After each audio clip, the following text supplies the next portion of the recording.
For more on the Buckeyes, I found Pat Murphy from 97.1 The Fan down here in Dallas with me. And Pat, we've got a lot to talk about. We're now just 5 days away from this game. I think that's right. Saturday, Sunday, Monday, Tuesday, Wednesday. I did the math and I nailed it. Math is tough. We're going to start with the two biggest things that everyone has been talking about all week long. We're starting with Brian Hartline. I want to get your take on kind of how everything went down with Ryan Day, and do you like the decision? I think that it's always difficult when you get in these situations. We've seen it before at Ohio State. Obviously, Tom Herman being the most successful example with the national championship in 2014. We've seen it during this college football playoff. Oregon's going through the same thing with two coordinators.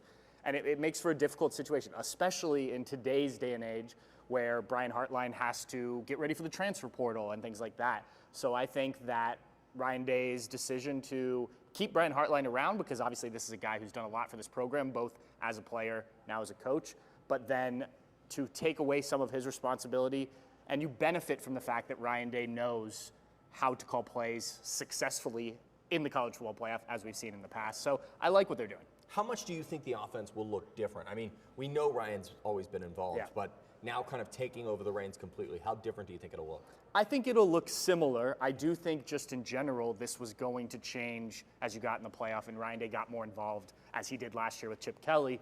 I think that things are probably going to get sped up a little bit. It's going to look more like, I think 2022 Georgia when they were throwing the ball around, maybe not as much, but similar to last year, I guess, with Will Howard and all those weapons that they had.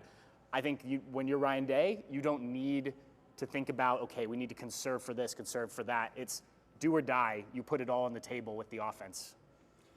When you talk about that, I do think the up-tempo is something I think might be a little easier. When you have 8 different people and you're trying to get the final say from the head coach, because he did say, he's always kind of involved. Yeah. Now he's the guy. So don't you think that allows you to get a little quicker on offense? Sure, and he's done it, right? Yeah. Like as Brian Hartline's done it, they've played slower. So this would be a change for him that you don't have to worry about, because Ryan Day's experience with the up-tempo, he's experienced slowing things down. He knows how to manage these games. I do think it'll be interesting to see how he handles being the head coach again as the play caller, because that was something he talked about. He talked about wanting to have the play sheet and things like that, and looking up and being able to call timeouts. All that managing of the game he'll have to balance, but he's done that before. Well, here is what Ryan Day said a little bit about making this decision and why it will be beneficial for this team. Done it before, and we have a great group of guys here. Between Keenan and Billy and Tyler, Locke, this is a great group of guys, and everybody else that's part of it. So, we're going to work hard putting this game plan together. Today's a big practice for us as we move forward, and it's our job to put the guys in the best position to be successful. So, as you know, a big part of it is the organization and making sure the game plan's right and what we're doing. And then, the play calling will organize and make sure it's efficient. All right, so you just heard from Coach Day. The other thing he talked about is what's going on at right guard, and we know that Tegra Chabot is not going to be the right guard for this game. That's been the point of fluctuation all season long. We'll start.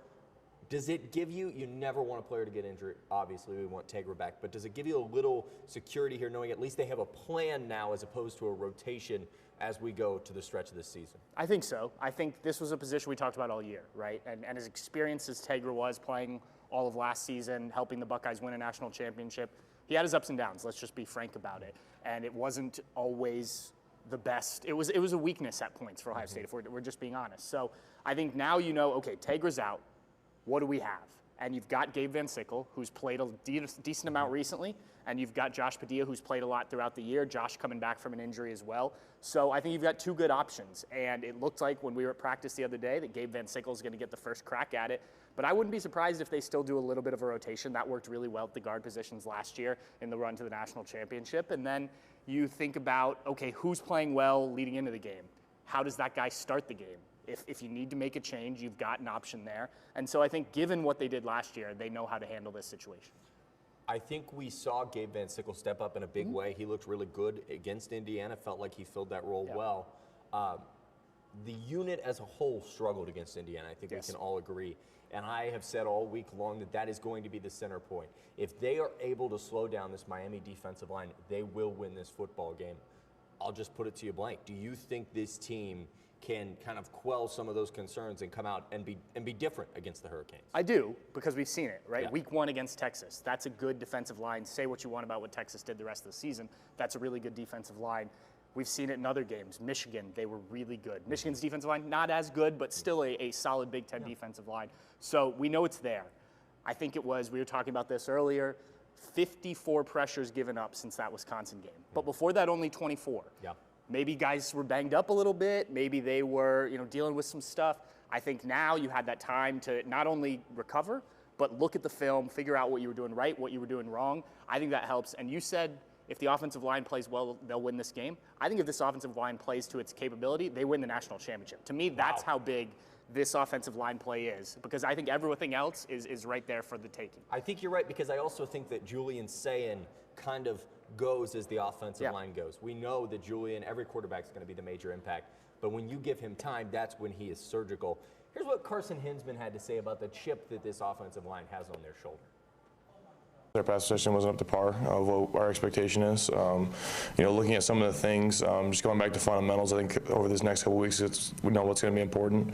I've fortunately been in this position last year, somewhat similar of a situation where you see some things where you're like, okay, as the season progresses, maybe sometimes you get away from a little bit of fundamental work, but that's exactly what we've been doing this past couple of weeks to get back into it, to get ready to go play some of these great defensive ends and defensive rushers that we have coming out. Now, we talked about the offensive line. Let's flip to the defensive line. And I have said all season long, and maybe I'm just out of touch with everything, that Caden McDonald was the most underrated player in the country. And then they gave him All-American. So it's hard to say an All-American is underrated. But this defensive line as a whole has been so underrated for the Buckeyes in a national landscape. Do you feel like this could be the strength of this defense? Certainly. I think you could make that case for a lot of the positions there, but we heard it from the defensive line themselves. They talked about the no-name guys, right? Well, that's not the case anymore. To your point, there's an All-American there in the interior. There's an All-American on the edge in Caden Curry. Kenyatta Jackson, I think, when not being held, he talked about that, is playing as well as anyone. And then you can rotate with Edric Houston, Tywan Malone Jr., Will Smith Jr. So you've got a lot of options there. When they play at their best, they are hard to beat, and that just complements the rest of the defense, right? That whole front seven connecting to the back end, we hear about that all the time. I think this defensive line is uber talented, and it will be coming out and playing as well as you can, like they did against Indiana. But I think all the defense has a chip on its shoulder. We heard that about how they were expecting to hold Indiana to fewer points than Indiana held Ohio State. They didn't do that. Now they feel like there is a job to still be done. Mind you, they gave up 13 points. I know, right? Mind you, they gave up That's the standard. Yeah, that's the standard's the standard. When you look, we just talked about the offensive line. You said they could win a national title with it. I feel like, especially in this game with that Hurricanes team, that if you can pressure Carson Beck, he is an erratic thrower. Oh, yeah. And so if you can get pressure on Carson Beck, you can make him make mistakes. Is there, so I took that one. You can't have that. Give me another way that Ohio State's defense can make life tough on Miami. Yeah, well, I think pressure from different places. Talk about Arvell Reese, a guy who statistically maybe hasn't had the same kind of production that he was early in the season, but we heard it from Matt Patricia earlier in the week. There's still a lot to like about what he does. He affects the game. Sonny Styles, Caden Curry, had things open up because teams are so focused on a guy like Arvell Reese who can do so much. Caleb Downs on the back end of that defense. We know what he can do. We saw it last year in this playoff run. So I think this whole defense, this is the best defense in the country. No ifs, ands, or buts about it. Maybe one of the best defenses in college football history if you look at some of the stats. So you pick anywhere on here. I think that can help them win a national championship. All right, Pat, real quick. This might be the last time we talk to you before the game. We have a score prediction? I haven't done a score prediction yet, but we're going Buckeyes.